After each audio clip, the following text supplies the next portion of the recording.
नाज़रीन, हेडलाइंस आपने जानी। अब ताज़ा तरीन जो सूरत हाल है उसके अंदर हम ये देख रहे हैं कि एक दूसरा हमला किया गया है ईरान पर, जो है वो इसराइल की जानिब से। लेकिन मैं भी ट्रुथ सोशल देख रहा था और वहाँ पर डोनाल्ड ट्रंप का एक बयान जो है वो आपसे तकरीबन कोई 18 मिनट पहले उन्होंने जारी की है। वो बयान बड़ा अहम है, जिसमें डोनाल्ड ट्रंप ये कह रहे हैं कि मैंने ईरान को एक मौका दिया, मैंने उनसे सख्त तरीन अल्फाज में कहा बस कर दो, लेकिन इससे कोई फ़र्क नहीं पड़ा। चाहे उन्होंने कितनी भी कोशिश की या वो कितने ही करीब पहुंच गए, वो अपने मकसद को पूरा ना कर सके। डोनाल्ड ट्रंप ने अपने इस पैगाम में कहा कि मैंने साफ और दो टोक अंदाज में खबरदार किया कि यह तुम्हारे तसव्वुर से कहीं ज़्यादा खतरनाक होगा। जितना तुम जानते हो, जितना तुम्हें बताया गया है, इससे कहीं बढ़कर अमेरिका आज भी दुनिया की सबसे जदीद मोहलक और मौसर फौजी कुव्वत रखता है। साथ ही डोनाल्ड ट्रंप ने यह कहा कि जिन लोगों को ये इल्म था अब वो मर चुके हैं, और मजीद उनसे बातें भी की गई। हिलाली साहब, ये डोनाल्ड ट्रंप का किरदार अब इस तमाम तर सूरत हाल में आप उसको कैसे बयान करेंगे या उस पर क्या राय रखते हैं? ये दोगला गेम खेल रहा है जी। ये किसको नहीं पता ये क्या कर रहा है। ये तो उनको कहेगा कि तुम मान जाओ मान जाओ मान जाओ, कैसा रहेगा हमने कहा मान जाओ मान जाओ। साथ साथ इजराइल को ये हवाई जहाज और ये कह रहा है और कह रहा है मारो मारो मारो। ये तो पुराना गेम है। आपको हम लोग, चलिए मैं तो समझता हूँ कि जितने मेरी उम्र है उतना मैं सुनता रहा हूँ अमेरिका को कि कितना अच्छा है अमेरिका। जंग से जंग में वो अंदर जाता है, जंग से जंग को वो फ्यूल करता है, आम करता है, फंड करता है, और जंग से जंग में कहता रहता है हमें अमन चाहिए अमन चाहिए। ये सब छोड़ें जी। मुझे एक चीज़ सिर्फ हमारे व्यूअर्स को मैं बताना चाहता हूँ कि मेरे ख्याल में देखिए अभी तक ऑयल सप्लाईज पे बॉम्बिंग नहीं हुई। ईरान का जो ऑयल है वो बड़ा ज़रूरी है। आपको पता होगा कि 8 या 13% बढ़ गया है कीमत तेल का। तो ये जो होता है इम्पैक्ट ये छोटे मुल्कों को होता है और गरीब मुल्कों को होता है। ये अच्छा नहीं है। और मेरे ख्याल में अगर ऑयल को जब तक वो नहीं अटैक करेंगे, इसका मतलब ये मेरे ख्याल में ये होगा कि आराम से ये हम जीत रहे हैं और हम प्रोग्रेस कर रहे हैं। इनको ख़त्म करना, रेजीम चेंज को लाना, और तो अब इस ज़रूरत नहीं है कि हम उनको वो फैसिलिटीज़ ईरान के नुकसान करें या तबाह करें जिनको उनको ज़रूरत पड़ेगा रेजीम चेंज के बाद कि उसको उन पैसे से ये अपने आप को रिबिल्ड करें। तो एक साइन ये होगा कि देखें कि ऑयल फैसिलिटीज़ बम हो रहे हैं कि नहीं। दूसरी बात यह है कि मेरे ख्याल में कि ये जो न्यूक्लियर फैसिलिटीज़ है और जो हम कहते हैं इनको बम करो, ये करो, वो करो। देखिए चेरनोबिल आपने सुना होगा, मैंने भी जैसे सब लोग आप हम जो बैठे हुए हैं हमने सुना है चेरनोबिल। चेरनोबिल में क्या हुआ? एक न्यूक्लियर रिएक्टर फट गया। 50 साल तक चेरनोबिल के अंदर कोई रह नहीं सकता। 25 साल हो गए हैं और 25 साल तक कोई नहीं रह सकता।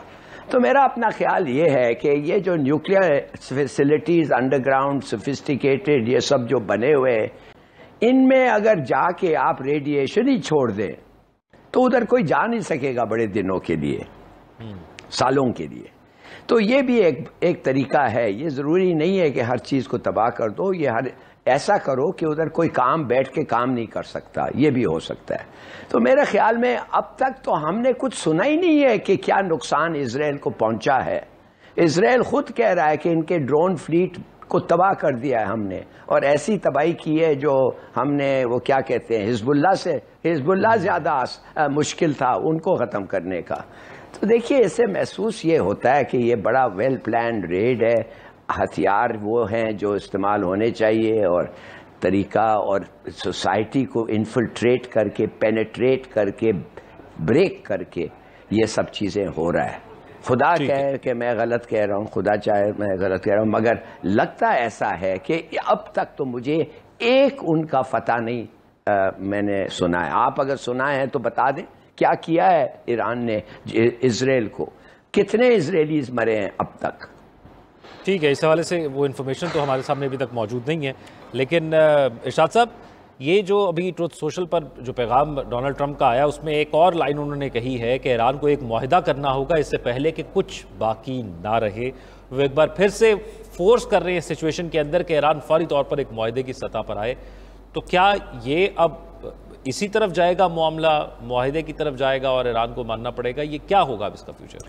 नहीं, इस सोशल मीडिया जो मैसेज है, जो ट्वीट है उनकी, उससे तो एक बात तो साबित हो गई कि सुबह उन्होंने झूठ बोला था। सुबह जब वो कह रहे थे और मार्को रूबियो भी कह रहे थे कि इस हमले में अमेरिका शामिल नहीं है, जबकि ईरानी जो स्टेटमेंट थी वो ये थी कि ये अमेरिका की मदद से, अमेरिका के इशारे पर, अमेरिका के ताउन से सब कुछ हुआ है। तो साबित ये हो रहा है कि ईरानी स्टेटमेंट दुरुस्त थी। अमेरिकी सदर ने, अमेरिकी वज़ीर ख़ारजा ने झूठ बोला था, गलत बयानी की थी, क्योंकि इसमें तो वो ख़ुद कह रहे हैं कि मैंने पहले ही इंतबाह कर दिया था कि आपको वो कुछ नज़र नहीं आ रहा जो आप पर होगा, और ये सारा कुछ हो गया है, और अभी भी आप बाज नहीं आए तो मज़ीद तबाही होगी, और इतनी ज़्यादा तबाही होगी कि जो ईरानी सल्तनत के नाम से एक जाना जाता है मुल्क, वो बाकी नहीं रहेगा, उसकी कोई चीज़ बाकी नहीं रहेगी।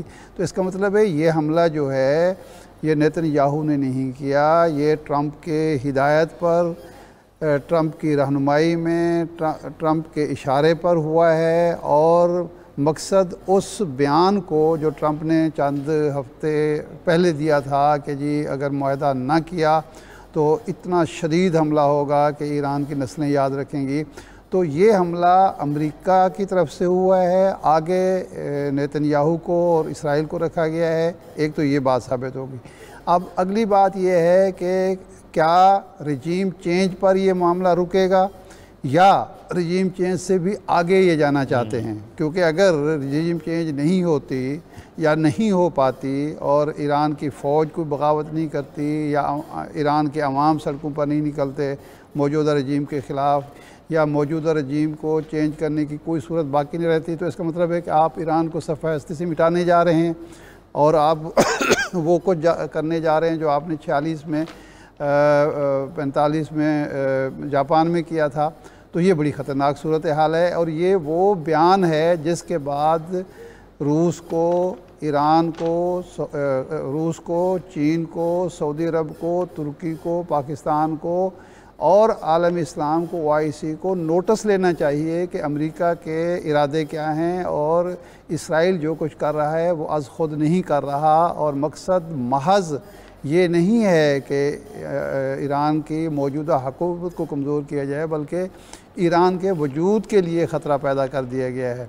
तो इसलिए एक तो इसका ये पहलू है, और जो बात कर रहे हैं जनाब हिलाली साहब वो दुरुस्त है कि हमेशा ये अमेरिका की पॉलिसी रही है कि जनाब वो अमन के भी साथ होता है और जंग के भी साथ होता है, जंग भी वही छेड़ता है और अमन का राग भी वही अलापता है। लेकिन इस वक्त वो एक्सपोज हो गया है, वो साबित ये हो गया है कि जो बात पहले हम लोग कहते थे कि इसराइल एक प्रॉक्सी है, इसराइल का अल्लामा इकबाल ने वैसे अपनी ज़िंदगी के आखिरी दिनों में ये कहा था कि ये जो ऐलान बाल्फोर है इसके ज़रिए आलम इस्लाम के दिल में एक छुरा घोंपा जा रहा है एक नए यहूदी रियासत की शक्ल में, तो वो आज साबित हो रहा है। लेकिन अगर ये मामला यहाँ नहीं रुकेगा, अगर ये ईरान के हवाले से अमेरिका और इसराइल कामयाब हो जाते हैं तो ये गलतफहमी किसी को नहीं होनी चाहिए कि ये मामला सिर्फ ईरान तक रुकेगा, और जो मुल्क तस्लीम करके बैठे हैं इसराइल को या तस्लीम करने के इरादे रखते हैं उनकी बारी भी आएगी, खा वो सऊदी अरब हो, खा वो UAE हो, खा कोई और हो, क्योंकि ग्रेटर इसराइल में किसी के लिए कोई रहम नहीं है, किसी के लिए कोई रियायत नहीं है। इसी का यही नाम है ना, किसी के लिए वो ग्रेटर इसराइल का जो नक्शा है जो वहाँ मौजूद है वो उसमें ये सारा कुछ है, सारा कुछ इसराइल का हिस्सा बनाना है।